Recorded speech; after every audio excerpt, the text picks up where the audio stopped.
Doutrina da Igreja Messiânica Mundial. Nós, messiânicos, cremos em Deus, Criador do Universo. Cremos que desde o início da criação, Deus objetivou estabelecer o paraíso na Terra e tem atuado continuamente para a concretização desse objetivo. Com tal propósito, fez do ser humano seu representante, submetendo a ele todas as demais criaturas e coisas. Cremos, portanto, que a história da humanidade constituiu estágios preparatórios, degraus para se concretizar o paraíso na Terra. Para cada época, Deus faz surgir as pessoas e as religiões necessárias, cada qual com sua missão. Cremos que no presente, quando o mundo vagueia em tão caótica situação, Deus enviou Meixo Sama, fundador da Igreja Messiânica Mundial, com a suprema missão de realizar a sagrada obra de salvação da humanidade. Por conseguinte, empenhamo-nos de corpo e alma na erradicação da doença, da pobreza e do conflito, os três grandes infortúnios que afligem a humanidade, visando a concretização do mundo ideal, de eterna paz e de perfeita verdade, bem e belo. Em 11 de março de 1950. Religião que revela Deus. Na sociedade, quando se fala sobre fé a pessoas que não têm religião, é comum elas reagirem negando a existência das divindades e pedindo que provemos tal existência com toda a clareza. Assumem uma atitude pretensamente culta, dizendo não poder perder tempo com superstições. Essa tendência é notadamente acentuada entre as pessoas da classe intelectual. Todavia, não podemos criticá-las, porque elas têm suas razões. Sua postura explica-se pelo fato de que muitas das religiões são anticientíficas, sendo raras as que não cheiram à superstição. Muitas não conseguem dar provas claras da existência de Deus, deixando o assunto na obscuridade. Portanto, não é de se estranhar que haja tantas pessoas que não mostrem interesse pela questão da fé. No entanto, nossa religião mostra claramente a quem quer que seja que Deus existe. Todos os que entram em contato com ela sentem-se maravilhados ante a constatação da existência de Deus. A melhor prova está nos inúmeros relatos de milagres e graças alcançados pelos nossos fiéis.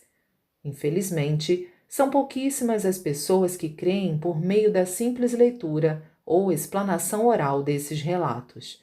A maioria acha-se impedida de aceitar os fatos como realmente são, porque nos analisam sob uma ótica embasada em crenças de nível inferior. Em parte, isso se entende, mas, para religiões como a nossa, não deixa de ser lamentável.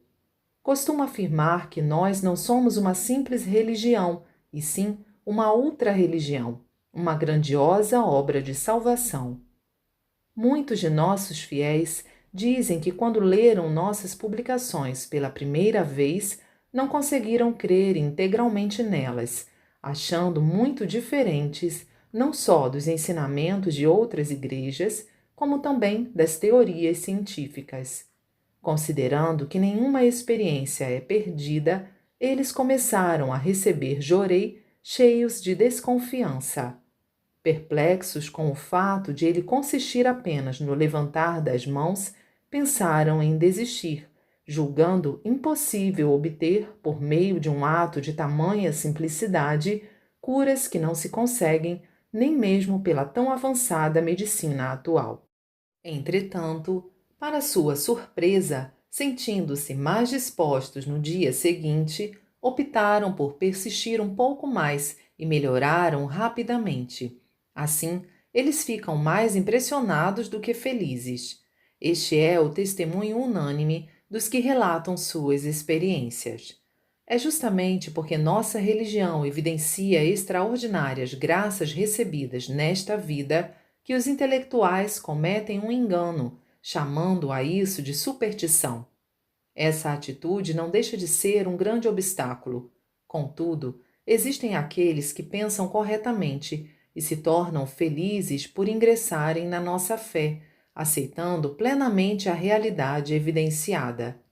Tanto os mais intransigentes como os mais devotados à ciência acabam se dando por vencidos diante das provas da existência de Deus, apresentadas pela nossa religião através de inúmeros milagres nunca antes manifestados.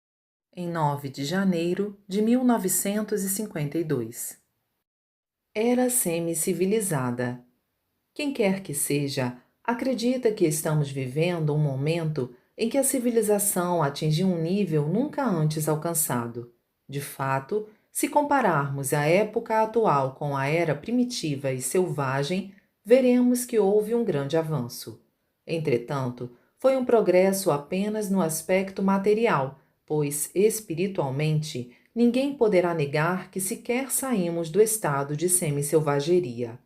Desde tempos remotos, a humanidade vem continuamente desperdiçando grande parte de suas energias com a guerra, a maior de todas as violências. Em nada difere das feras, que lutam, mostrando as presas e as garras, rugindo e devorando-se mutuamente.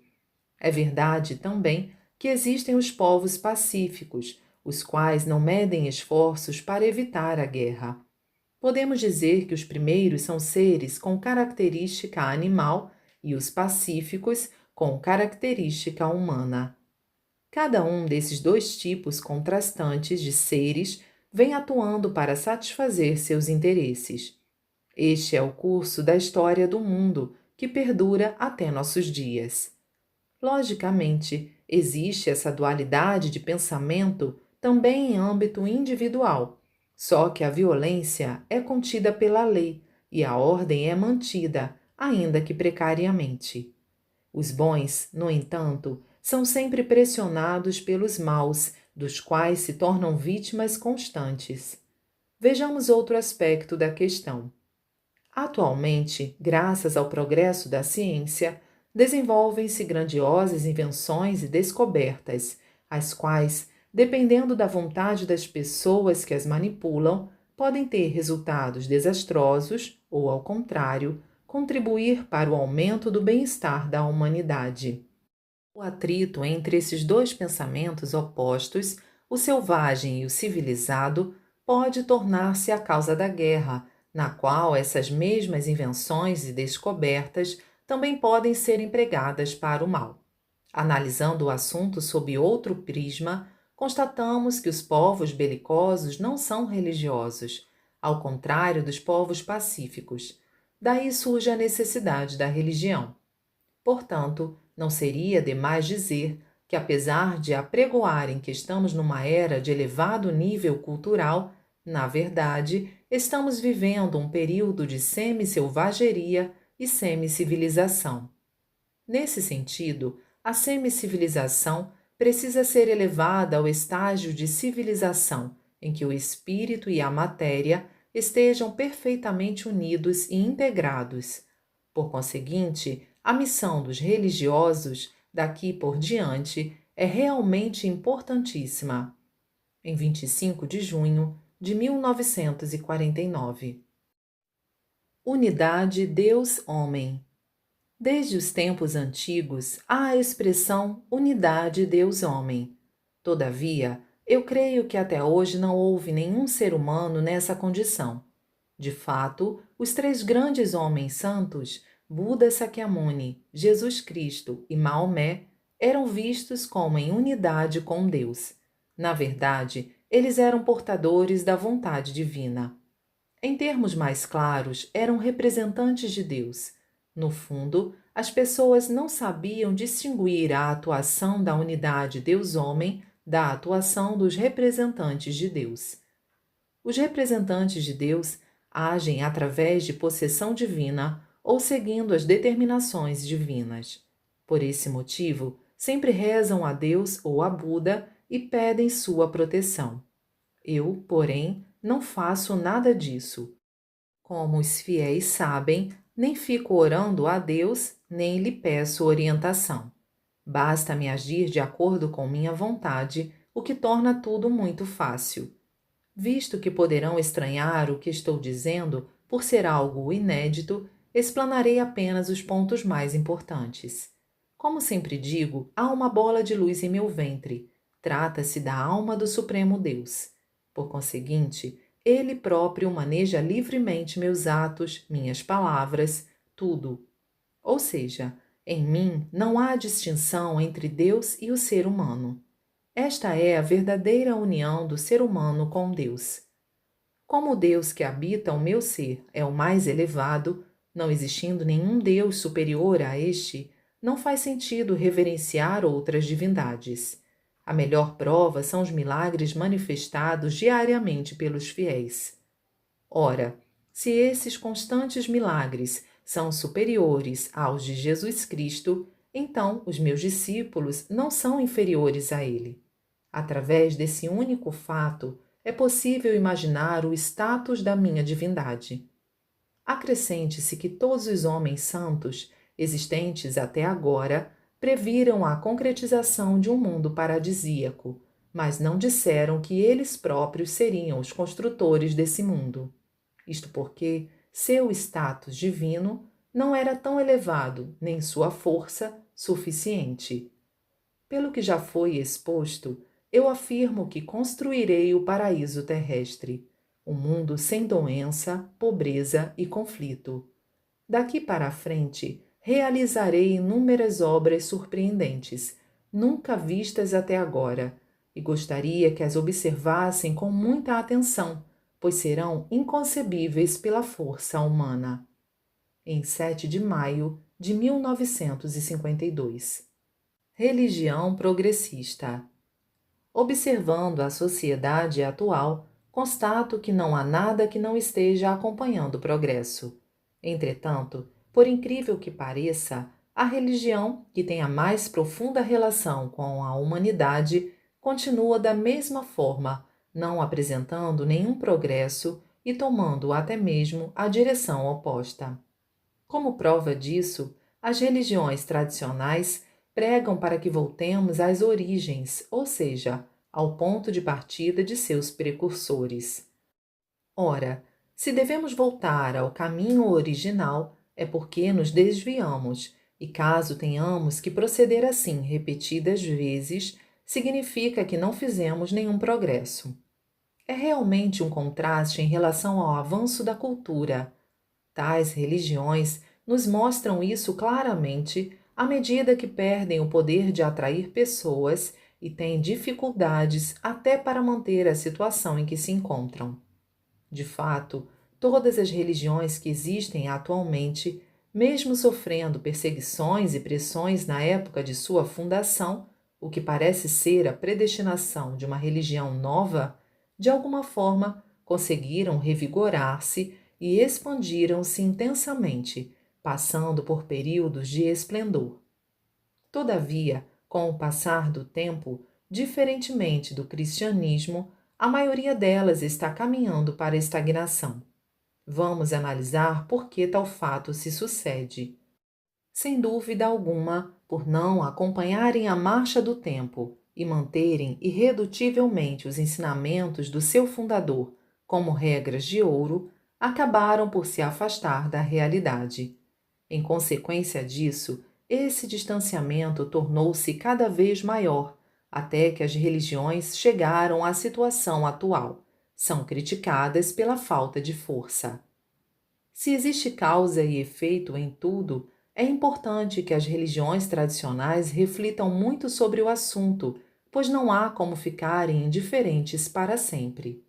Assim, um dos princípios básicos de nossa religião é que tudo deve progredir e acompanhar o tempo. Esta é a razão pela qual não nos prendemos às formalidades como as religiões tradicionais, economizando tempo e recursos, pois na prática o ônus para se manter as formalidades não gera benefício algum. E, além do mais, não há qualquer motivo para as divindades ficarem contentes com elas.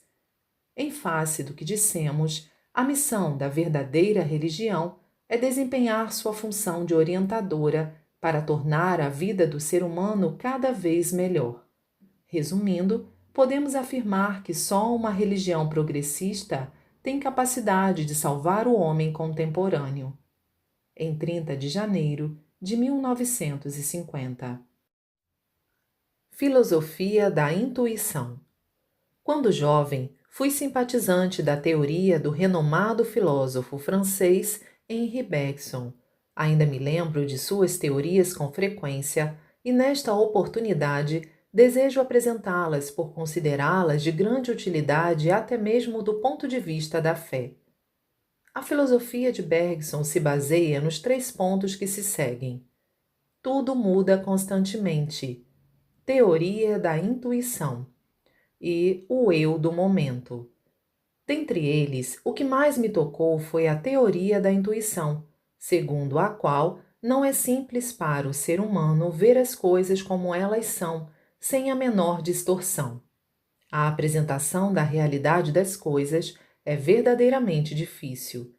Por que será? Originariamente, os seres humanos carregam dentro de si uma combinação de conceitos que foram formados pela educação, pela tradição, pelos costumes, etc., e se encontram latentes em seu íntimo como uma barreira. Contudo, eles mal percebem que ela existe. Por essa razão, no momento em que observam as coisas, essa barreira atrapalha. No caso, por exemplo, de analisarem as religiões novas, eles afirmam que todas são religiões falsas e supersticiosas, heréticas ou fraudulentas, mas isso é devido à interferência dessa barreira. As pessoas de hoje são constantemente influenciadas pela opinião dos repórteres por meio da leitura de jornais e revistas. Por intermédio da audição, sofrem a influência de rádios e escutam boatos, o que contribui para tornar a referida barreira ainda mais sólida. Mesmo presenciando um milagre da cura de uma doença pela fé que o médico foi incapaz de resolver, não conseguem aceitar o fato sem relutância. Antes de mais nada, ocorre-lhes a desconfiança, mas isso também é devido ao bloqueio. No centro deste, existe uma concepção de que a medicina é que cura as doenças. Por conseguinte, se vier a ocorrer a cura, dizem que foi em razão do momento propício para tal. Assim, todos nós sabemos, por experiência vivida, que a barreira cria inúmeros pretextos e distorce a realidade. Nesse sentido, é a filosofia da intuição que corrige os equívocos em que o ser humano facilmente incorre, ou seja, possibilita que o eu se mantenha aberto para observar os fatos, livre das influências da barreira.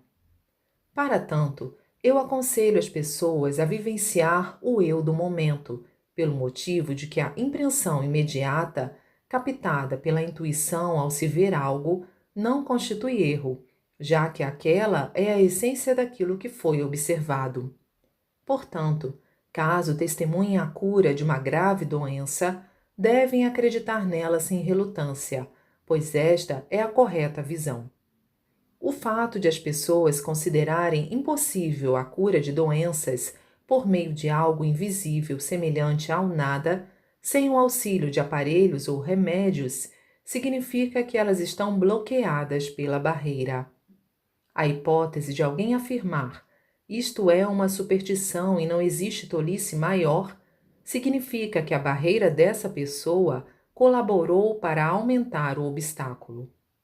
Portanto, devemos estar bastante atentos para esse ponto. O que apresentei é uma pequena noção da teoria da intuição. A seguir, vejamos a teoria tudo muda constantemente, que significa que todas as coisas estão em constante mudança.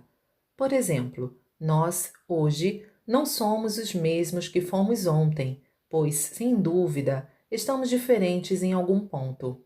Da mesma forma, somos diferentes do que fomos há 5 minutos. O mundo de ontem também não é o mesmo de hoje. Evidentemente, isso ocorre igualmente com a sociedade, com a cultura, bem como com as relações internacionais. Assim sendo, o ser humano deve manter a visão clara sobre as mudanças, e esta é a maneira correta de ver as coisas. Por essa lógica, as pessoas deveriam mudar igualmente sua forma de ver e pensar a religião e a cultura. No entanto, como julgam as religiões novas utilizando-se da visão sobre as religiões formadas há centenas ou milhares de anos, é natural que não atinjam o discernimento correto. Este é o significado da teoria Tudo Muda Constantemente. Coletânea, série Gikan, volume 12, em 30 de janeiro de 1950. Colabore com Deus. Quando se ministra Jorei, é importante evitar a ansiedade, a impaciência, a tensão ou a pressa indevidas. Também não é correto oferecer auxílio na doença ou na felicidade de outrem com o pensamento de torná-lo útil à difusão da Igreja. Nos assuntos comerciais, esse sistema talvez seja adequado, mas nas questões espirituais, ele contraria o plano divino. Nosso trabalho não se expande dessa forma ou por intermédio de pessoas com largo círculo de relações. Antes, comentários a respeito espalham-se inesperadamente através de pessoas anônimas. Os caminhos de Deus são muito diferentes e frequentemente quase contrários aos conceitos humanos. Os planos do ser humano devem estar subordinados ao plano divino. Quando uma pessoa vem receber Jorei, ainda que nos possa parecer insignificante, devemos pensar que ela é um ser enviado por Deus. Se for alguém conhecido e influente, não pensemos. Devemos ajudá-lo de qualquer maneira, porque pode nos ajudar. Devemos transmitir a luz sem nenhuma preferência pessoal. As pessoas modestas provam, muitas das vezes, ser almas muito evoluídas espiritualmente. Por outro lado, quando uma pessoa que vem recebendo Jorei não quiser continuar, não devemos interferir. Precisamos respeitar sua liberdade de escolha, uma vez que não conhecemos os desígnios divinos. As opiniões dogmáticas e a recusa em ouvir o que os outros têm a dizer não indicam uma verdadeira serenidade de espírito. Aqueles que alcançaram uma mais alta compreensão podem voltar-se para a direita ou para a esquerda, conforme as circunstâncias. São eles os únicos realmente preparados para levar avante o seu trabalho. Os novos tempos. Poema 2. Até quando permanecerão confinados nas trevas o céu e a terra criados por Deus? Conforme já falei a respeito da relação entre o mundo espiritual e o mundo material, todos os fenômenos que se passam neste são projeções do mundo espiritual, onde está ocorrendo uma grande mudança. Conhecendo-se esse ponto, tudo se torna claro aos nossos olhos. Todas as coisas existentes entre o céu e a terra nascem e se desenvolvem, bem como são criadas e destruídas pela ação daqueles dois mundos, em uma evolução infinita. Em uma visão ampla, o universo é macro-infinito e, ao mesmo tempo, um conjunto de micro-infinitos que é o mundo da matéria. Por meio de sua contínua transformação, a cultura se desenvolve ininterruptamente. Refletindo sobre isso calmamente, não podemos deixar de sentir a vontade do universo, isto é, o objetivo e a intenção de Deus. Em tudo há a distinção entre yin e yang, claro e escuro, dia e noite. Quando observamos a mudança das 4 estações do ano, a ascensão e o declínio das coisas, notamos que isso também se encaixa perfeitamente em nossa vida. Existem ainda as classificações pequeno, médio e grande para tudo. Aplicando tal raciocínio ao tempo, podemos dizer que, assim como ocorre a alternância do dia e da noite no espaço de um dia, ela se dá igualmente em intervalos de 10, 100, 1000, milhares ou dezenas de milhares de anos. É um fenômeno que ocorre no mundo espiritual. No mundo material, só notamos a diferença no espaço de 24 horas. Obedecendo a essa lógica, no mundo espiritual é chegada a hora da mudança da noite para o dia, que efetivamente se processa em intervalos de alguns milhares ou dezenas de milhares de anos. Trata-se de um fato extremamente importante, cujo conhecimento é imprescindível à compreensão do princípio do Jorei. O entendimento a respeito dessa mudança possibilita não só compreender o Jorei, como também antever o futuro do mundo, o que conduz o ser humano à paz interior. Explicarei como se projeta no mundo material a alternância entre noite e dia, que ocorre no mundo espiritual em milhares e milhares de anos. Nesse sentido, até agora, era noite no mundo espiritual. Nele, da mesma forma que no mundo material, a noite é escura e só periodicamente há luar. Obviamente, há bastante elemento água e quando a lua se esconde, resta somente a luz das estrelas. Se estas forem encobertas pelas nuvens, a escuridão será completa.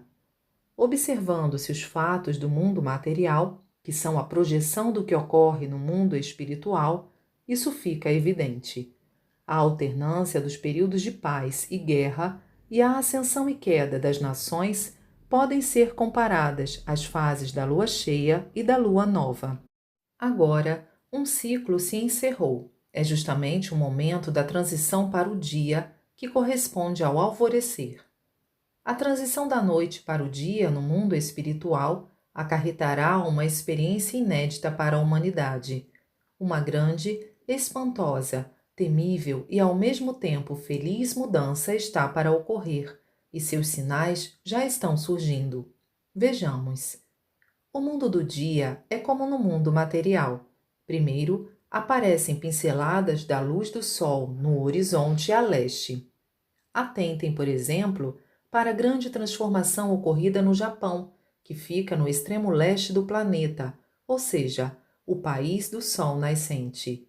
Nele já se iniciou o colapso da cultura da noite, ou seja, da cultura consolidada. Observem, entre outros fatos, a degradação de cidades de grande importância cultural, a situação calamitosa da economia e da indústria, a queda dos líderes e o declínio das classes privilegiadas. Tudo isso é consequência da mudança a que nos referimos, e o que virá em seguida é a construção da cultura do dia, que também já está despontando, representada no Japão pelo desarmamento, seguido da ascensão da democracia. Esses dois acontecimentos, absolutamente inimagináveis desde o estabelecimento do Japão como nação há 2600 anos, constituíram o primeiro passo para a consolidação da eterna paz mundial. O mundo da noite significa uma era de trevas, caracterizada por lutas, fome e doenças. Em contraposição, o mundo do dia significa uma era de luz, plena de paz, fartura e saúde. O Japão atual expressa bem a fase de transição entre esses dois mundos. O sol, que começa a despontar no leste, logo deverá atingir o zênite. E o que significa isso? Significa o colapso total da cultura da noite em escala mundial. Ao mesmo tempo, ouvir-se-á o brado do nascimento da cultura do dia. Pode-se mais ou menos ter uma ideia disso pelos fatos ocorridos no Japão, os quais, em pequena escala, já mostram um modelo dessa cultura. Assim, aproxima-se um momento decisivo para o destino da humanidade, e dele talvez ninguém conseguirá escapar. Restará apenas o caminho de minimizar os sofrimentos, e aqui vou apresentar-lhes um meio para isso: conhecer o princípio do Jorei e participar dos projetos de construção da cultura do dia. Há um trecho da Bíblia que diz: "E será pregado este evangelho do reino por todo o mundo, para testemunho a todas as nações. Então virá o fim." Isso, acredito eu, indica que meus textos cumprirão a referida missão. Coletânea Alicerce do Paraíso, volume 1, Transição da Noite para o Dia, em 5 de fevereiro de 1947. Poema 17. Vivo para cumprir uma grande missão. Devo empenhar-me com todas as minhas forças na salvação do mundo. Quando reflito profundamente sobre minha pessoa, surge-me a dúvida: para que nasci neste mundo e por qual motivo sou diferente das pessoas comuns? Vou explicar a respeito disso. Fundei a Igreja Messiânica e, desde então, me empenho na construção de um mundo feliz e na salvação de milhares de pessoas. O rápido desenvolvimento da nossa religião também é uma exceção, e devo dizer que, no momento, é inédita uma religião que tenha realizado tantas curas de doenças como a nossa. Logo, acho que posso dizer que se trata realmente de um mistério do século. Só de observar tais curas e nossa rápida expansão, já se percebe que há algo de extraordinário em tudo isso. Mesmo quando leio um trecho de uma experiência de fé, só pelo fato de sentir a transbordante emoção e gratidão do autor do relato por ter sido salvo, não consigo lê-la sem lágrimas nos olhos. A seguir, vou escrever sobre minha pessoa por outro ângulo. Do nascimento até a meia-idade, eu não diferia em nada de uma pessoa comum. Desde então, perseguido pelas situações adversas e sem entender o mundo, tornei-me refém do ceticismo. Por esse motivo, saí em busca da fé e filiei-me à religião Omoto. Depois de considerável aprimoramento, alcancei o estado de percepção da essência de Deus. Desde os tempos antigos, dizem que, mesmo dedicando a vida para alcançar o referido estado, é impossível atingi-lo. Entretanto, por meio do aprimoramento realizado em um curto espaço de tempo, eu o consegui. Consequentemente, creio que posso considerar isso como um fato inédito. A partir de então, com a mentalidade totalmente mudada, conscientizei-me da missão recebida dos céus e, pela ocorrência sucessiva de milagres, a descrença foi extinta por completo. Junto a isso, meu pensamento se tornou surpreendentemente amplo. Ao mesmo tempo, ao contrário, eu possuía um lado bastante retraído. Em suma, passei a ser uma pessoa audaciosa, mas tímida. Meu lado audacioso pôde ser percebido pelas minhas aspirações e a forma como administro meus projetos. Já o lado tímido se manifesta na vergonha que eu sentia ao falar perante um grande número de pessoas, uma postura que eu mesmo achava estranha. Ultimamente já estou bem mais acostumado e consigo falar livremente sobre tudo aquilo que desejo. Antes, eu tinha muita dificuldade em proceder dessa maneira. Da mesma forma, tenho profunda aversão à injustiça. Quanto mais injusta for a pessoa, proporcionalmente, surge-me maior convicção de que tenho de lutar e vencê-la de qualquer forma. Por exemplo, há 14 anos, estou batalhando judicialmente por um terreno.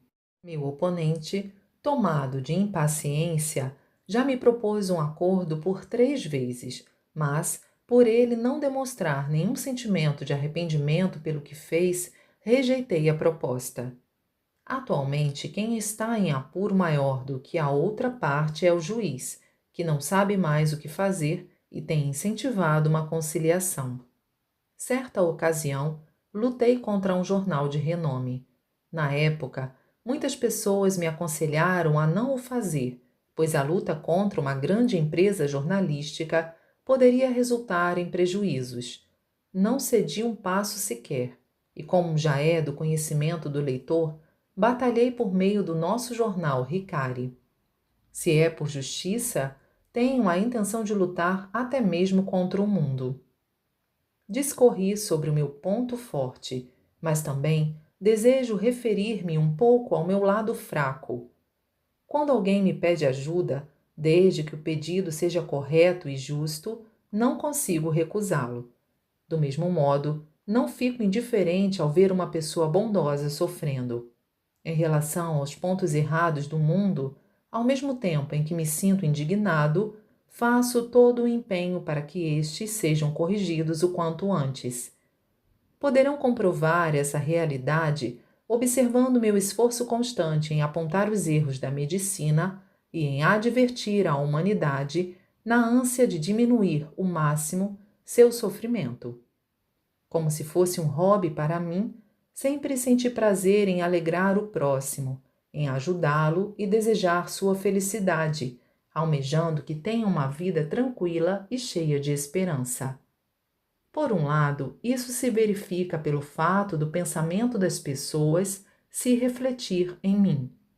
Quando elas expõem seus problemas e sofrimentos, estes incidem sobre mim tal qual eles são, e, consequentemente, eu também passo a senti-los. Finalmente, vou voltar ao assunto propriamente dito, após ter me desviado demasiadamente da proposta inicial. Conforme afirmei, caso analisem os vários pontos que me diferenciam das demais pessoas, minha missão já se torna clara. Por conseguinte, vou sempre em frente, tendo como princípio a salvação da humanidade, cujo objetivo final é a criação de uma nova civilização. Esta, em suma, vem a ser uma civilização espiritualista, alicerçada na religião, ou seja, trata-se do grande progresso da civilização religiosa em relação à matéria. Será a substituição da civilização material que cria a infelicidade pela civilização religiosa que gera a felicidade. Será o estabelecimento de uma religião poderosa que aproveitará ao máximo o progresso alcançado pela civilização material. Trata-se da completa transformação da civilização do mal em civilização do bem. No caso do seu êxito, este mundo entrará no período áureo, de perfeita verdade, bem e belo, e se transformará em um mundo paradisíaco que sequer conseguimos imaginar. Todavia, a realização dessa tarefa não será nada fácil, pois, apesar de ser um ideal com o qual a humanidade veio sonhando há longo tempo, seu realizador não havia aparecido, e o motivo residia no fator tempo. Para a alegria de todos, finalmente chegou o momento tão esperado, o nascimento da minha pessoa, que recebeu o grandioso poder de Deus. Por conseguinte, uma vez ciente desse fato, ninguém poderá deixar de acreditar que o advento do paraíso terrestre será absolutamente possível. Não tenho a mínima intenção de fazer propaganda da minha grandeza. Basta levar ao conhecimento das pessoas aquilo que realmente sou. Se, mediante isso, aumentar o número de pessoas que acreditam em mim, o grande amor de Deus se expandirá e o número de criaturas salvas se multiplicará. Dito isso, é uma realidade incontestável que o mundo do mal está prestes a ruir e o mundo do bem perto de surgir. Deus vem preparando a grande transição do mundo há milhares de anos. Logo, podemos dizer que esse é um plano histórico. Portanto, qual será a razão disso se não estiver relacionado com a profecia de Jesus Cristo, está próximo o reino dos céus, e com sua advertência: quem crer será salvo? Se assim for, podemos dizer que o presente texto é o Evangelho do Paraíso, e não há outra forma de denominá-lo. Jornal Eico, número 116, Era da Civilização Religiosa, em 8 de agosto de 1951. Poema 32. Cultura totalmente livre de doença, pobreza e conflito é, efetivamente, a cultura do paraíso. Pelo fato de a nossa Igreja anunciar-se como religião, embora se diferencie das demais em certos aspectos, a sociedade acha que não passamos de mais uma nova seita em ascensão e limita-se a pensar dessa maneira. Isso é compreensível, pois até hoje não surgiu nenhuma religião tão esplêndida como a nossa. Por não ser simplesmente uma religião que possa ser compreendida, a partir do ponto de vista das religiões tradicionais, não encontrei uma denominação adequada e, sem alternativas, chamei-a Igreja Messiânica Mundial. Por que será que não existe um nome apropriado para ela? É que até hoje não existiu em absoluto nada que apresentasse uma natureza semelhante à da nossa Igreja. Sendo assim, vou expor os pontos divergentes. Nossa religião descobre todos os pontos falhos da cultura tradicional, inclusive os da própria religião, e se empenha em indicar com clareza a forma ideal de ser da verdadeira cultura. Ao mesmo tempo, mostra claramente um método para alcançá-la, por isso, trata-se de uma revolução cultural em grande escala. Por conseguinte, quando o plano da nossa religião for do conhecimento do mundo inteiro, principalmente os intelectuais irão analisá-lo com grande interesse. Desde os tempos antigos, em cada época, apareceram os precursores que, por várias vezes, realizaram obras notáveis e revolucionárias que beneficiaram a cultura, mas isso não ocorreu de forma abrangente. Portanto, em termos de perpetuidade, tais obras não foram suficientes. Para comprovar essa realidade, basta observar o mundo contemporâneo. Entre aqueles que conseguiram prestar surpreendente contribuição e obtiveram resultados positivos e concretos por meio da revolução religiosa, estão Buda Sakyamuni e Jesus Cristo. Contudo, tais resultados se limitaram à parte espiritual e posso dizer que materialmente a repercussão foi ínfima. Além do mais, mesmo em termos de limite de atuação, esta se restringiu ao Oriente ou ao Ocidente. Naquela época, bem diferente dos dias de hoje, a cultura era bastante infantil e os meios de transporte e as mínimas condições ainda não se encontravam suficientemente preparadas. No entanto, levando em consideração que a cultura atual, que ultrapassou a primeira metade do século XX, alcançou definitivamente o progresso, creio que poderão concordar comigo que a grande revolução que pretendo realizar não constituirá jamais um mero sonho. No decurso do processo, evidentemente, ocorrerão a destruição e a construção, mas a destruição não é algo passivo ou externo. Acredito que seja um acerto de contas da própria pessoa conforme o julgamento de Deus e, ao mesmo tempo, a construção de uma nova cultura. Queira ou não, esse tempo se aproxima gradativamente. Em outras palavras, o bem será poupado e o mal destruído. Creio que assim puderam imaginar em linhas gerais o objetivo de Deus. Não obstante, surge-nos a seguinte dúvida: será que durante nossa existência esse grande empreendimento que nos parece fantasioso se concretizará? Eu próprio nunca havia pensado nessa questão, nem mesmo em sonho. Como religioso, apenas desejava empenhar-me o máximo possível na salvação da humanidade e sentia que essa era a missão a mim atribuída pelos céus. À medida que o referido trabalho ia avançando, fui compreendendo claramente que realizar a revolução cultural que mencionei era a minha grande incumbência. Ao mesmo tempo, em face de sucessivos e surpreendentes milagres, não poderia deixar de tomar a importante decisão de assumi-la. Entre esses milagres, o de maior vulto estava a grandiosa obra que tinha sido preparada minuciosamente pelo Supremo Deus há várias dezenas, centenas ou milhares de anos. Da mesma forma, pude ver com os meus olhos vários fenômenos que comprovam essa realidade. Ao mesmo tempo, compreendi que as profecias feitas pelos vários homens santos, desde tempos antigos, eram indicações sobre esse grande plano. Portanto, nessa situação, já não havia mais por que hesitar. Assim sendo, com firme convicção, esforço-me de corpo e alma em prol da grandiosa obra de salvação da humanidade. Provavelmente, aqueles que desconhecem esse fato vão pensar que sofro de megalomania.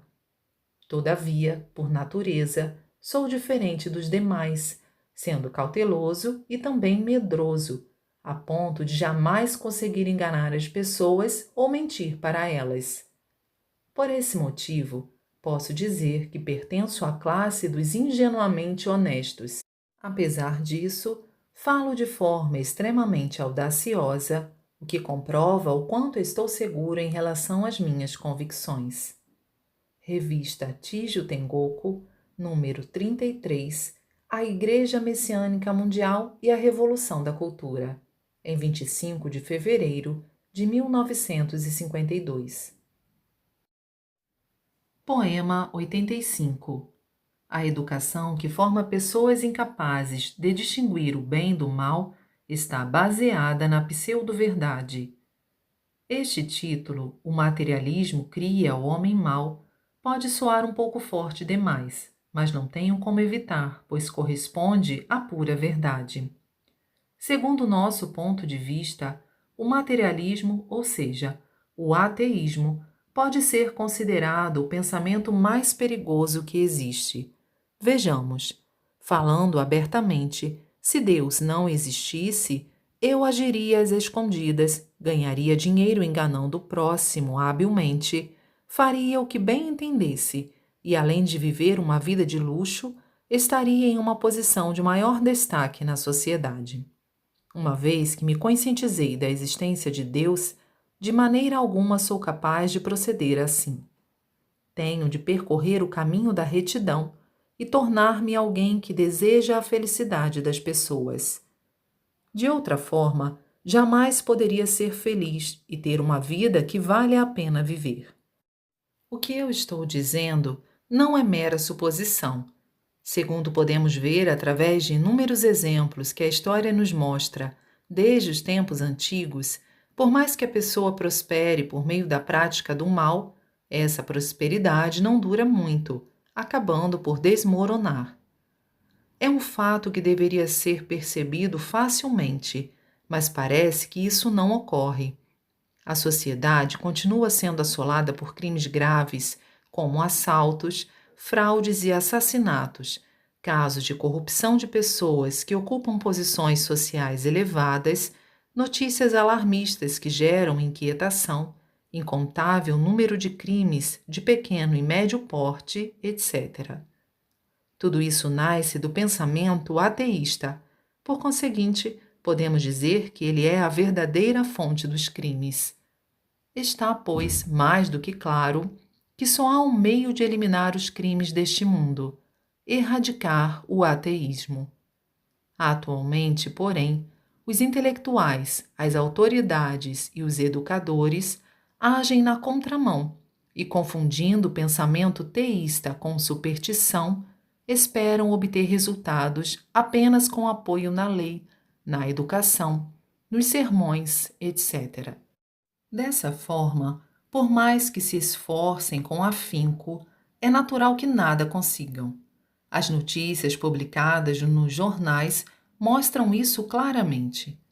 À vista disso, para purificar a sociedade de tais males, é preciso estimular intensamente o pensamento teísta. Infelizmente, o Japão encontra-se em tal situação que quanto mais instruída é a classe intelectual, maior o número de ateístas. Igualmente, é comum acreditar que ser ateísta é uma qualificação dos intelectuais e dos jornalistas, de modo que, quanto mais a pessoa enfatiza o ateísmo, mais progressista ela é considerada. Por esse motivo, se não houver uma reviravolta no sentido de que os ateístas passem a ser vistos como ultrapassados e os teístas como a vanguarda intelectual, a sociedade jamais se tornará alegre e feliz. Coletânea Alicerce do Paraíso, volume 1. O materialismo cria o homem mau, em 7 de maio de 1952.